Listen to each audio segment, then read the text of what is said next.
Communist चळवळीचे संस्थापक नेते श्रीपाद डांगे यांच्या चरित्रावर आधारित एसे डांगे एक इतिहास या चरित्र ग्रंथाचं दादरच्या कार्यक्रमात प्रकाशन करण्यात आलं। यावेळेला शरद पवार, उद्धव ठाकरे, मनोहर जोशी, संजय राऊत आणि आशिष शेलार यांच्यासह राजकीय क्षेत्रातली दिग्गज मंडळी उपस्थित होती। रोजा देशपांडे आणि बानी देशपांडे यांनी हे पुस्तक लिहिलं आहे। यावेळेला बोलताना सगळ्याच नेत्यांनी डांगे यांच्या आठवणींना उजाळा दिला।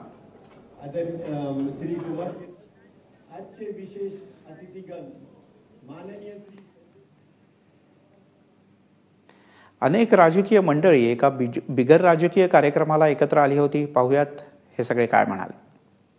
पण एक काळ असा येऊन गेला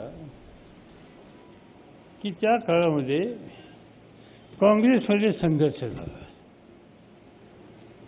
एका बाजूला श्रीमती गांधी आणि त्यांच्याबरोबर राहिलेले लोक आणि दुसऱ्या बाजूला सखा पाटील असतील, महाराष्ट्राचं जर नाव सांगायचं झालं, किंवा के कामराज असतील किंवा निजली नफ्फा असतील, असे अनेक मान्यवर राज्यातले महत्त्वाचे नेते आणि त्यामधून ही डिव्हिजन झाल्याच्या नंतर इंदिरा गांधींनी सामान्य माणसाच्या हिताची जपणूक करण्याच्या संबंधीची भूमिका सठ्ठेपणाने घेतल्याच्यामुळं त्यांच्या पाठीशी उभं राहण्याच्या संबंधीची भूमिका घेणाऱ्यांच्यामध्ये डांगे हे महत्त्वाचे नेते होते।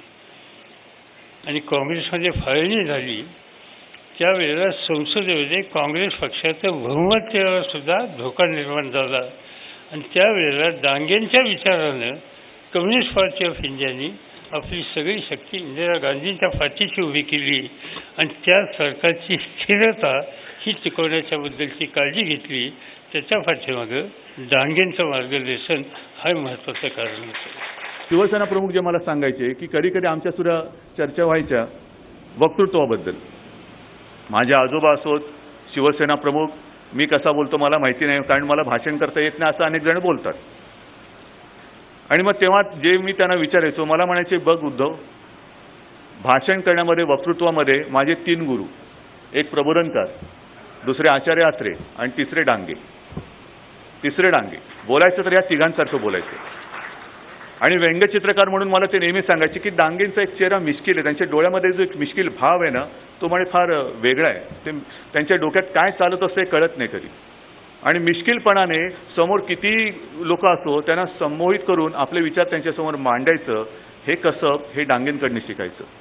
89-90च्या त्या काळामध्ये ज्या मूळ संघटनेतना काम करत करत माझ्यासारखे युवक खूप पुढे आले, त्या राष्ट्रीय स्वयंसेवक संघ किंवा विद्यार्थी परिषदेच्या मुशीतून आम्ही आलो आणि त्या 1989-90च्या काळामध्ये याच मुंबई शहरामध्ये मुंबई विद्यापीठाने त्यांना डिलीट देण्याचा प्रस्ताव केला। आमची त्यावेळेला चूकच झाली, तो प्रस्ताव आम्ही मान्य केला नाही, किंबहुना आम्ही त्याचा विरोध केला। मी आज त्या पापक्षालनासाठी आलो आहे। आज येण्याआधी मी स्वतः माननीय मुख्यमंत्री, माननीय शिक्षण मंत्री आणि माननीय व्हाईस चान्सलर या तिघांशी चर्चा, केवळ चर्चा नाही तर पत्रही देऊन आलोय की मरणोत्तर डिलीट हे कॉम्रेड डांगे यांना दिलंच पाहिजे, या पद्धतीची भूमिका मांडून आलोय।